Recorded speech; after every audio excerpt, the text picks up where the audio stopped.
किसी राज्य में तीन मित्र कार्तिक, चिराग और माधव रहते थे। कार्तिक और चिराग तो बहुत धनवान थे, किंतु माधव बहुत गरीब था। वह रस्सियां बटकर अपनी जीविका चलाता था। एक दिन कार्तिक ने चिराग से कहा कि हमें माधव को भी धनवान बनाने का प्रयास करना चाहिए। उसको कुछ धन दे देना चाहिए जिससे वो कोई व्यापार शुरू कर हमारी तरह धनवान बन सके। लेकिन चिराग ने कहा, जब भाग्य साथ देता है तो लोग बिना पूंजी के भी धनवान बन जाते हैं। लेकिन कार्तिक अपनी बात को सही साबित करने के लिए दूसरे दिन ही माधव के घर गया और 200 सोने के सिक्के देकर कहा, इन पैसों से अपना कोई अच्छा सा व्यापार शुरू करो और धन कमाओ। माधव ने उन 200 सिक्कों में से 10 सिक्के घर के खर्च के लिए निकाल लिए और 190 सिक्के अपनी पगड़ी में बांध लिए और कुछ सामान खरीदने के लिए बाजार चल दिया। बदकिस्मती से एक चील उड़ती हुई आई, पगड़ी पर झपट्टा मारा और लेकर उड़ गई। जरा सी देर में माधव ने सारे सिक्के खो दिए।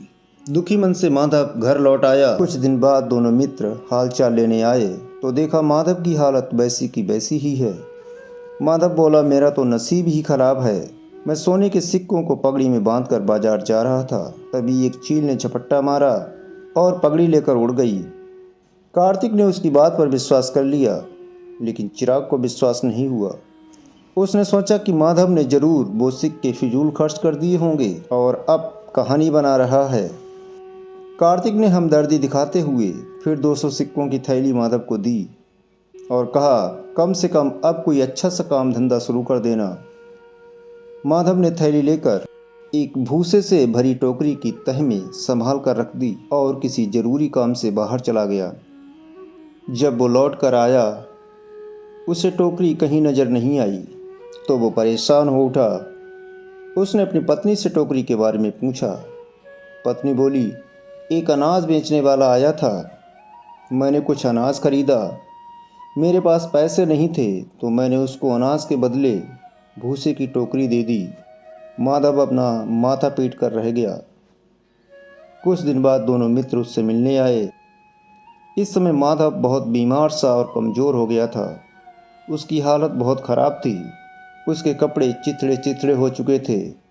चिराग ने कहा, माधव, कम से कम अपने कपड़ों की मरम्मत तो करवा लिया करो। माधव ने कहा, मित्र, मेरे घर में सुई तक नहीं है, मैं करूं तो क्या करूं। चिराग ने बाजार से अपने लिए कई सुइयां खरीदी थीं। उसने उनमें से एक सुई माधव को दे दी और कहा, इससे अपने कपड़ों की अच्छे से मरम्मत करवा लेना।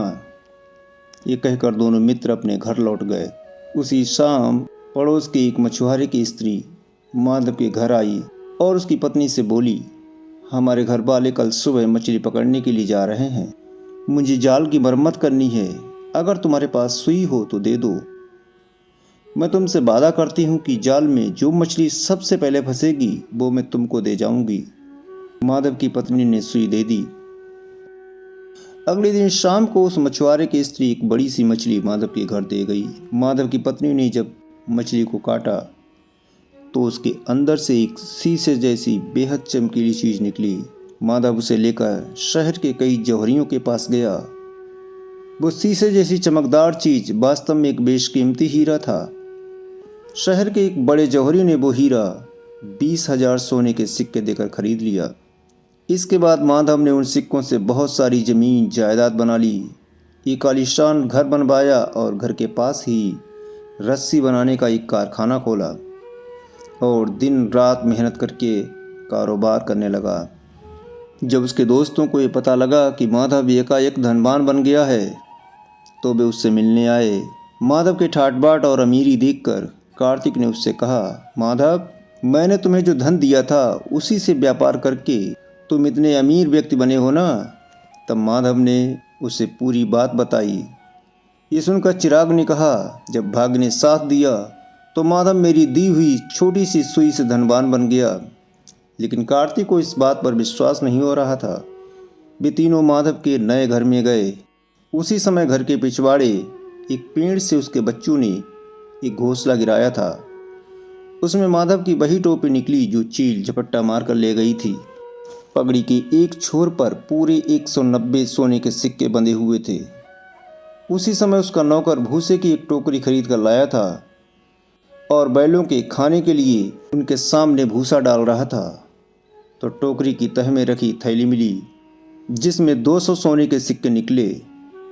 ये वही भूसे की टोकरी थी जो उसकी पत्नी ने अनाज वाले को अनाज के बदले दे दी थी।